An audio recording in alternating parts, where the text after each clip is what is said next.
बिस्मिल्लाहिर्रहमानिर्रहीम। अस्सलाम वालेकुम नाज़रीन, आप यूट्यूब चैनल देख रहे हैं। मैं इमरान खान हूँ। ऐसा दिखाई देता है कि लड़ाई जल्द ख़त्म होने वाली नहीं है, क्योंकि अमेरिका का नुकसान बढ़ता जा रहा है और इसराइल हर हालत में इस लड़ाई को कंटिन्यू रखना चाहता है। नेतन्याहू का एक बहुत बड़ा मंसूबा सामने आया, मैं आपके सामने रखता हूँ।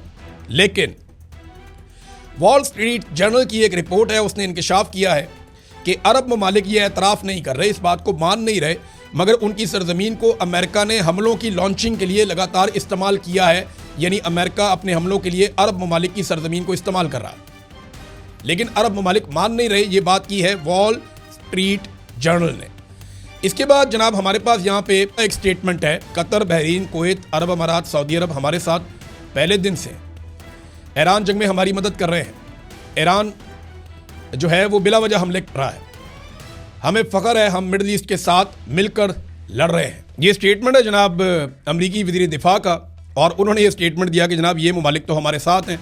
अब वॉल स्ट्रीट जर्नल भी यही कह रहा है, पीट हेग्सेट भी यही कह रहा है, अमरीकी वज़ीर दिफा, डोनाल्ड ट्रंप भी ये बात करता है। बहरहाल सऊदी वज़ीर ख़ारजा का स्टेटमेंट बहुत इंपॉर्टेंट है। तो ऐसा दिखाई देता है कि पाकिस्तान ने अब तैयारी कर ली है और ज़हन बना लिया है कि अगर सऊदी अरब ने आवाज़ दी तो पाकिस्तान इस लड़ाई में उतरने जा रहा है। सऊदी वज़ीर ख़ारजा का स्टेटमेंट मैं आपके सामने रखता हूँ, जो इस मौके पर बड़ा अहम है। सऊदी वज़ीर ख़ारजा शहज़ादा फैसल बिन फरहान का मुसलमान ममालिक के वज़ीर ख़ारजा के साथ अहम इजलास के बाद ईरान के खिलाफ सख्त बयान। ईरान के अंदाज़े गलत हैं, वो समझता है कि खलीजी ममालिक जवाब देने की सलाहियत नहीं रखते। हम किसी ब्लैकमेलिंग के आगे झुकेंगे और ना ही किसी धमकी से मरगूब होंगे। ईरान को फौरी तौर पर अपने हमले बंद करने होंगे और अपनी दुश्मनाना पॉलिसियाँ तर्क करना होंगी। ईरानियों ने पैगाम को नहीं समझा और अपने पड़ोसियों के खिलाफ हद से तजावुज़ किया है। ईरान की जानिब से तवानाई की सप्लाई को निशाना बनाना पूरी दुनिया को मुतासर करता है। ईरान का तर्ज़ अमल तवील अरसे से मुसल्लह मिलिशियाओं और इंतहा पसंद ग्रोहों की हमायत पर मबनी रहा है। ईरान को यह समझना होगा कि इसके रवैये की संगीन नताइज बरामद होंगे।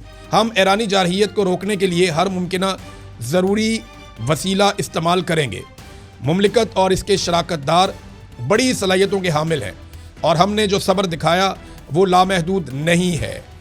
ये सब्र का ख़त्म होना एक दिन, 2 दिन या 1 हफ़्ता भी हो सकता है, मैं वक्त नहीं बताऊंगा। यानी ऐसा लगता है कि अगले 1 हफ़्ते के अंदर अंदर अरब ममालिक जो है वो अनाउंसमेंट कर सकते हैं और फिर उनको लड़ाई में उतरेंगे तो पाकिस्तान को भी उतरना पड़ेगा। और पाकिस्तान में शिया उलमा इकराम को बुला के आर्मी चीफ ने उन्हें कह भी दिया है, एडवांस शटअप कॉल इसको कहते हैं, उनको दे दिए कि खबरदार किसी ने चूं चाँ की तो हम बाहर जो मर्जी करें। और अमेरिका ने भी बता दिया है, वॉल स्ट्रीट जर्नल ने भी कह दिया कि अरब ममालिक हमारे साथ हैं। उनके वज़ीर दिफा ने भी इस बात की तस्दीक कर दी है। और वज़ीर ख़ारजा जो हैं सऊदी अरब के, उन्होंने एक बड़ा सख्त बयान भी दे दिया है। डोनाल्ड ट्रंप की हालत ऐसी है कि इस वक्त द इकोनॉमिस्ट ने उनकी एक तस्वीर जारी की है और उसके ऊपर एक स्टेटमेंट भी दिया है कि ईरान में जंग डोनाल्ड ट्रंप को कमज़ोर और ज़्यादा गुस्से वाला बना रही है। सदर की सियासी सुपर पावर को कम करके उनकी लापरवाह मुहिम उन्हें मज़ीद ख़तरनाक बना सकती है।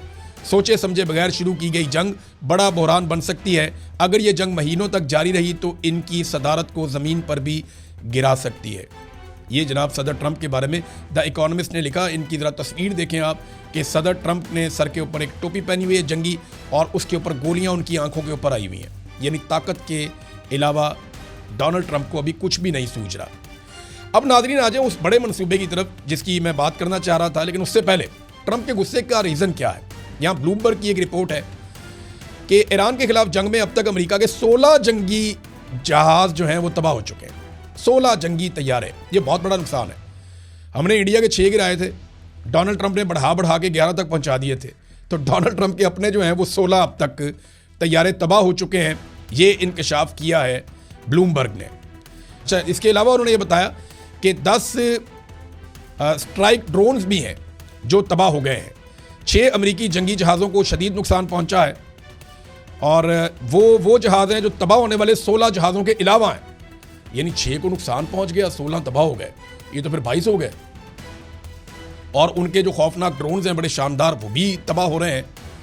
तो 3 जो जंगी तैयारे हैं वो कुवैत की फ़िज़ाओं में तबाह हो गए थे पहले, और 135 टैंकर जो है तैयारे जो रिफ्यूलिंग करते हैं वो भी तबाह हुए हैं। 6 अरकान भी उसके जो हैं वो मारे गए अमेरिका के। और अभी एक जो तैयारा अमेरिका का गिरा उसकी एक फुटेज भी जारी कर दी है ईरान ने। ये जनाब दिखा रहे हैं कि ईरान ने गुज़िश्ता रात दुश्मन के 4 जंगी तैयारे तबाह कर दिए हैं। ये बात ईरानी फ़ौजी तर्जुमान कह रहे हैं कि 4 तैयारे उन्होंने तबाह किए हैं और एक उन्होंने फुटेज जारी की है जिसमें 5th जनरेशन स्टेल्थ F-35 तैयारे को ज़मीन से हिट किया गया। ये F-35 जो है ना दुनिया का सबसे फाइनेस्ट शानदार तैयारा, जदीद तरीन 5th जनरेशन का, और इसको रेडार नहीं पकड़ सकते। ज़मीन से इसको तबाह किया है ईरान ने। ये बहुत बड़ी कामयाबी है। उन्होंने इसकी फुटेज भी जारी की है और उनकी ऑफिशियल अकाउंट से ये फुटेज जारी की गई है। अब आ जाए नाजरीन वो खेल की तरफ जो मैं आपको इस वीलॉग में समझाऊंगा। ये समझाने के लिए मैंने बहुत सारे नक्शे इकट्ठे किए हैं। ये नक्शे मैं आपके सामने रखने लगा हूँ। इन्हें ज़रा आपने गौर से देखना है तो आपको समझ आ जाएगा कि नेतन्याहू एक्चुअली क्या कह रहा है। पहले आप नेतन्याहू की बात सुन लें।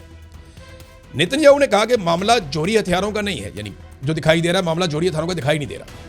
नेतन्याहू ने कहा कि मशरिक़े वुस्ता से तेल की पाइपलाइन इसराइली बंदरगाहों तक पहुंचाने का एक मंसूबा बनाया जा रहा है। यानी वो ये कहते हैं कि बाब मंदब को और आबनाए हुरमज़ को इसको नज़रअंदाज किया जाए और सऊदी अरब के रास्ते उर्दन में दाखिल हों और वहाँ से इसराइल के ज़रिए से तमाम अरब ममालिक का तेल इसराइल में जाकर जमा हो और वहाँ से सारे यूरोप को मिले, यानी मगरबी ममालिक की मौजें लग जाएं। अब ज़रा ये नेतन्याहू ने कहा है, उसका ये स्टेटमेंट है, आप इसको निकाल के सुन सकते हैं, मेरे सामने पड़ा हुआ है। अब मैं आपको दिखाता हूँ कि एक्चुअली सबसे पहला नक्शा कौन सा है। ये नक्शा देखिए, ये मिडिल ईस्ट का मैप है। इसमें आपको बहुत सारे ममालिक नज़र आ रहे हैं। मैं आपको आसान करके आहिस्ता आहिस्ता समझाऊंगा।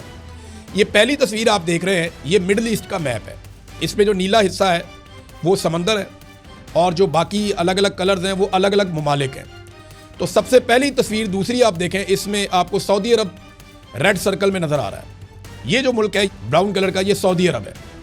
इसके बाद अगली तस्वीर में जो सर्कल किया गया है ये ओमान है। इससे अगली तस्वीर में एक छोटा सा मुल्क है सऊदी अरब के साथ समंदर के किनारे, ये कतर है। और इससे अगली तस्वीर में जो मुल्क आपको नज़र आ रहा है पर्पल कलर का, ये है UAE दुबई। और इससे अगली तस्वीर में एक बहुत छोटा सर्कल है जो कतर के साथ है, ये बहरीन है। और एक और मुल्क येलो कलर का ये ऊपर आपको नज़र आ रहा है, ये कुवैत है। अब ये तमाम ममालिक जो हैं इनके जो तेल के ज़खायर हैं ये पर्शियन गल्फ में, यानी जहाँ पे ये मैंने सारे ममालिक आपको दिखाए हैं ना, इसके सामने वाला जो समंदर है इस एरिया के अंदर इनका ज़्यादा तेल मौजूद है। अब ये इस तेल को दुनिया के पास ले जाते कैसे हैं वो मैं आपको बताता हूँ, लेकिन पहले देखें ये अगला मुल्क, ये उर्दन है सऊदी अरब से ऊपर। ये येलो कलर का आपको नज़र आ रहा है, ये उर्दन है। उर्दन से ऊपर आप चले जाएं तो ये लगभग पिंक कलर का आपको एक मुल्क नज़र आ रहा है छोटा सा, ये जनाब यहाँ फसाद है सारा, और ये इसराइल है। अब तक के लिए इतनी, अपना ख्याल रखिएगा, अपने चैनल का भी। अल्लाह हाफ़िज़।